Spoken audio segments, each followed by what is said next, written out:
Hello नमस्कार दोस्तों, सभी को प्यार भरा नमस्कार। आज हम एक नई सीरीज यहां से शुरुआत करने जा रहे हैं। हर एक प्रत्येक एग्जाम के पॉइंट ऑफ व्यू से हम ऐसे ही हमारे नोट्स के माध्यम से आप लोगों तक ये जानकारी पहुंचाते रहेंगे। सबसे पहले हम लोक देवताओं से शुरुआत करते हैं और पांचों पीरों में सबसे पहले हम पाबू जी से शुरुआत करते हैं और इसीलिए कहते हैं कि पाबू हरबू रामदे मांगलिया मेहा पांचों पीर पधार जो गोगा जी जहां। और इसी सीरीज में सबसे पहले हम लेते हैं पाबू जी को। दोस्तों, आपको मोटी मोटी जानकारियां इसके अंदर आपको ध्यान में रखनी है। आपको उस कहानी पर मत जाना कि दांदल जी ने किसी अप्सरा से शादी की थी, उससे पाबू जी का जन्म हुआ था और, मतलब कैसर का आलमी के रूप में वापस वो पाबू जी को खिलाने के लिए आई थी।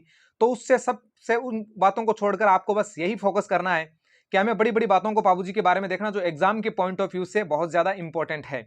आप देखिए, सबसे पहले पाबू जी केसर कालवी घोड़ी का नाम था और ये पाबू जी की क्या थी, सवारी थी। पाबू जी का गुरु का नाम समरथ भारती था। इनका जन्म कोलूमंड गांव जोधपुर में हुआ। पिता का नाम दांदल जी, माता का नाम कमला दे और पत्नी जो इनकी थी वो थी फूलन दे, और उसी फूलन दे को हम कहते थे सुपियार दे।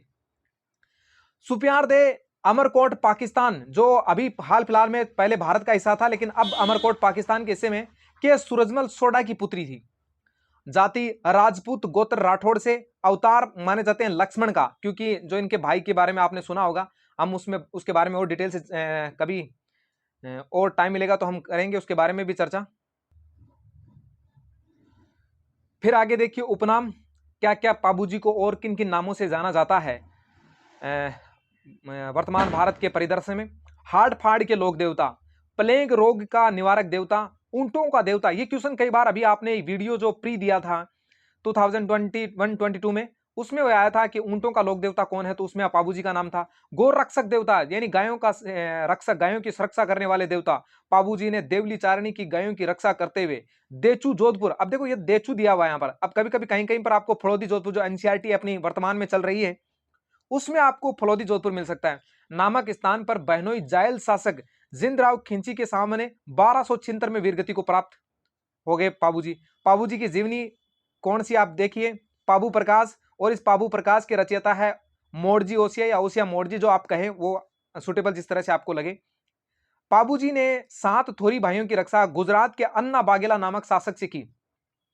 गुजरात का अन्ना बागेला नाम का यह शासक था और ये जो 7 थोरी भाई थे इनकी रक्षा पाबू जी ने इस शासक से की थी, जिसी के कारण थोरी जाति के लोग पाबू जी को अपना आराध्य देव मानते थे। सभी लोक देवताओं में सर्वाधिक लोकप्रिय पाबू जी की फड़ है। रावण हत्यावादी यंत्र के साथ नाइक जाति के लोग पाबू जी की फड़ का वाचन करते हैं। पवाड़े या पवाड़ा, अब ये क्या है पवाड़े और क्या है पवाड़ा? देखो, वीर पुरुषों की लोक गाथाएं, वीर पुरुषों की लोक गाथाएं, ये क्या है? पाबू जी के पवाड़े। पाबू जी के पवाड़े पढ़ते समय मांड वाद्य यंत्र का प्रयोग किया जाता है। अब इसी के अंदर एक देखो और आया है, सर्रा रोग के निवारक देवता कौन? पाबू जी।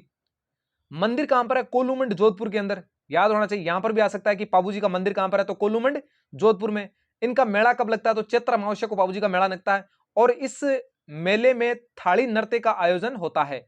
पाबूजी बाद लक्ष्मी कुमारी चुंडावत, और इनको 2012 में सम्मानित भी किया गया है। तो दोस्तों, आज हम यही पाबू जी तक बात करेंगे। अगला जो हमारे लोक देवता होंगे वो होंगे हड़बू जी। इनके बारे में हम कल चर्चा करेंगे। तब तक के लिए बहुत बहुत धन्यवाद सभी का।